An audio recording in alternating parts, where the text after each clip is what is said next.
Ian Dunt, Brexit, What the Hell Happens Now? A Quick Guide to Britain's Biggest Issue.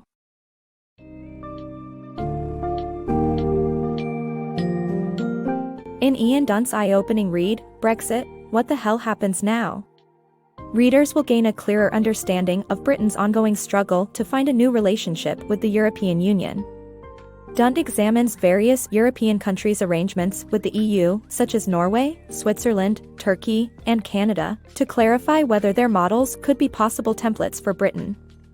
The book also highlights the possible consequences of Brexit on Britain's financial services sector, the potential winners and losers within the country, and how the negotiations will affect both the UK and the EU. Through this summary, readers will gain a deeper insight into the complex and highly unpredictable nature of Brexit.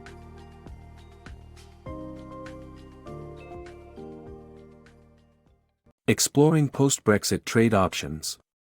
The article discusses various post-Brexit trade models such as EEA, Switzerland, Turkey, and Canada. The article also sheds light on the political, legal, and trade implications of these models.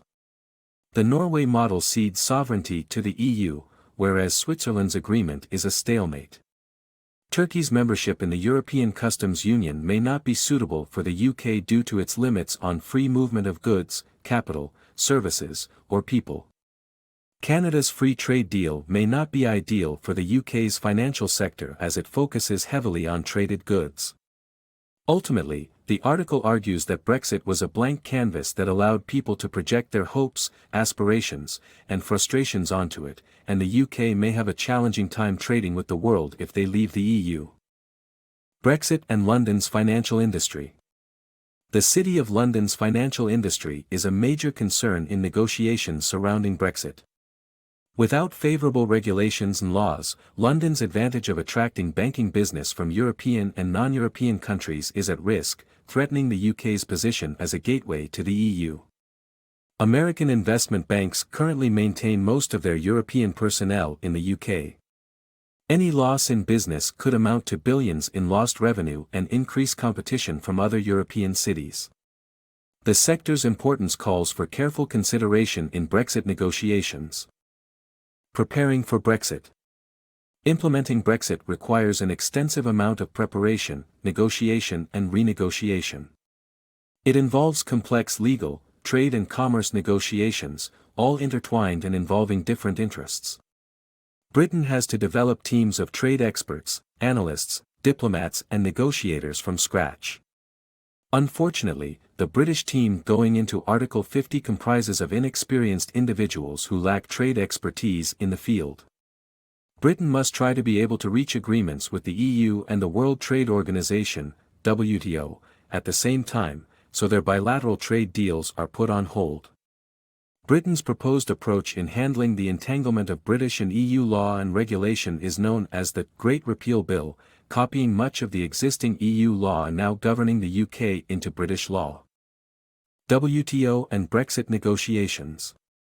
Brexit supporters claim that the World Trade Organization, WTO, would act as a safety net after leaving the EU. However, this argument lacks understanding of how WTO mechanisms work. WTO's most favored nation rule means that all WTO members must be treated equally, making it impossible for the UK to make concessions to the EU without doing so for all WTO countries.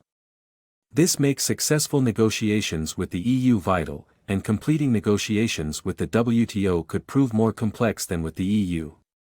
While the UK should benefit from goodwill as a pro-free trade nation that helped start the organization, trade negotiations prioritize individual interests, and vulnerability is exploited.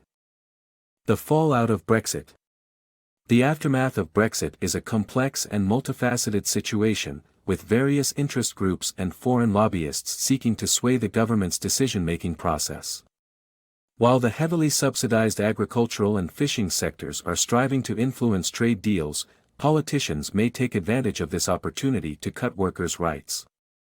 The possibility of weaker laws and stronger lobbying calls for deliberation, and the UK's vulnerability is evident as the EU refuses to hold preliminary talks and excludes the UK from some meetings due to the two-year deadline advantage.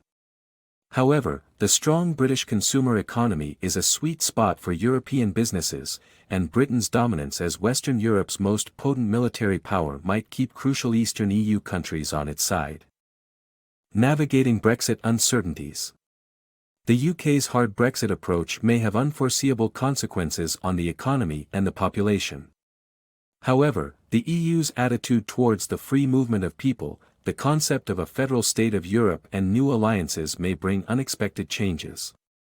Supporters of closer ties with the EU are proposing an interim deal and a longer negotiation period to avoid an abrupt change. The political implications of a swift Brexit may affect Scottish and Northern Irish supporters of remaining in the EU.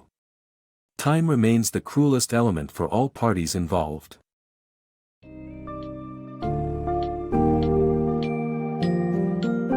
As the UK navigates the uncharted waters of Brexit, Dunt's work helps unravel its countless intricacies and uncertainties. He delves into the different political and economic models adopted by countries with varying degrees of integration with the EU, and deciphers their potential applicability to the UK's situation. The book also sheds light on the challenges of implementing Brexit, the need for new agreements with the EU and WTO, and the lobbying efforts from a variety of interest groups. Readers will understand the volatile, emotional debates surrounding Brexit, the potential pathways that Britain might follow, and the many possibilities that could shape the future of its relationship with the EU.